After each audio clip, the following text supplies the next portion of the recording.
System করে বৈধ করতে হবে, না হলে সম্মানের সাথে যার যার রাষ্ট্রের নাগরিককে বুঝাই দিতে হবে। আমরা বারবার বলেছি যে যোগ্যতা আছে বাংলাদেশের কোনো একটা পার্টিকুলার চাকরি করবার, সেখানে ভারত শ্রীলঙ্কার নাগরিকদেরকে চাকরি না দিয়ে বাংলাদেশের বেকার যুবকদেরকে, যোগ্য লোকদেরকে সেখানে রিপ্লেস করা দরকার। সেক্ষেত্রে এই ধরনের মন্তব্যের বিপরীতে যখন অমিত শাহ মন্তব্য করেন, সেটা অবশ্যই সম্মানজনক না।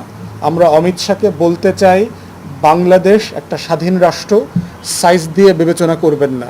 আপনার 7 বোন কন্যা যে রাজ্য আছে, আপনার 7 সিস্টার্সের নিরাপত্তা, স্বাধীনতা, সার্বভৌমত্ব কিন্তু বাংলাদেশের উপর নির্ভর করে। অতএব বাংলাদেশকে আননেসেসারি খ্যাপাবেন না, ঘাটাবেন না, সম্পর্কটা ভালো রাখেন। আমরা ভালো রাখতে চাই।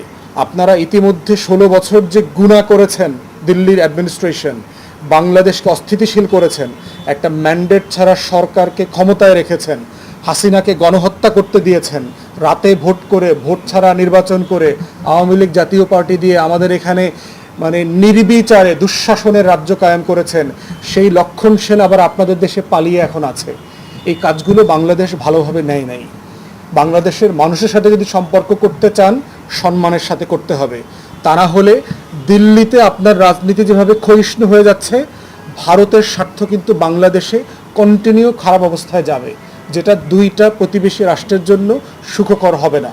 গত 77 বছরে আপনাদের প্রতিবেশী রাষ্ট্রগুলোর সাথে যে এত বাজে সম্পর্ক হয়েছে, এই ফরেন পলিসি ডিজাস্টার নিয়ে আপনাদের রিভিউ করা দরকার, অ্যাকনলেজ করা দরকার যে আপনারা বারবার ভুল সিদ্ধান্ত নিচ্ছেন। প্রত্যেকটা প্রতিবেশীর সাথে আপনার সম্পর্ক খারাপ। প্রত্যেকটা প্রতিবেশী তো খারাপ হতে পারে না। একটা দালানের যদি আপনার সাথে প্রত্যেকটা প্রতিবেশীর সাথে সম্পর্ক খারাপ থাকে, ফ্ল্যাটের প্রত্যেকটা লোক আপনাকে ঘৃণা করে, এর মানে তো এটা না যে বিল্ডিংয়ের সবগুলা মানুষ খারাপ, শুধু আপনি ভালো। এটা তো হইতে পারে না। এই যে সাউথ এশিয়ান নেইবারহুড আছে, প্রত্যেকের সাথে আপনার সম্পর্ক খারাপ। অতএব এর আগে আপনি আমাদের দেশের মানুষকে টার্মাইট বলেছেন, ছারপোকা, তেলাপোকা বলেছেন, বিশ্রী রকমের মন্তব্য করেছেন, ইনফিল্ট্রেটর বলেছেন, যখন তখন নাকি আমার দেশের নাগরিকরা ওই দেশে ঢুকে পড়ে। ভারত একটা গরিব দেশ। বাংলাদেশের মানুষ সাতরায়া মেডিটেরিয়ান ক্রস করে মৃত্যুর ঝুঁকি নিয়ে ইটালি যাবে, দক্ষিণ আমেরিকার বন জঙ্গল হয়ে অ্যামাজন হয়ে আমেরিকায় ঢুকবে, ভারতে যাবে না। ভারত বাংলাদেশের মধ্যবিত্ত শিক্ষিত কোনো জনগোষ্ঠীর জন্য একটা থাকার জায়গা না, যাওয়ার জায়গা না। এটা আপনাদের বুঝতে হবে। কিন্তু বাংলাদেশে আপনাদের লক্ষ লক্ষ শিক্ষিত মানুষ এসে কাজ করতেছে, কারণ বাংলাদেশ থেকে ডলার ইনকাম করা যায়।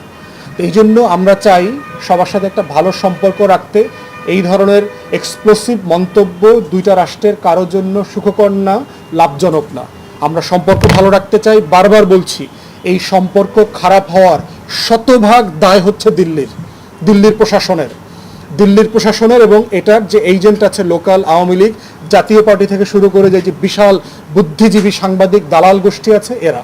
অতএব আপনারা বাংলাদেশের মানুষের সাথে সম্পর্ক করেন। নেশন টু নেশন রিলেশনশিপ হওয়া দরকার, স্টেট টু স্টেট রিলেশনশিপ হওয়া দরকার। শেখ পরিবারের সাথে সম্পর্ক করে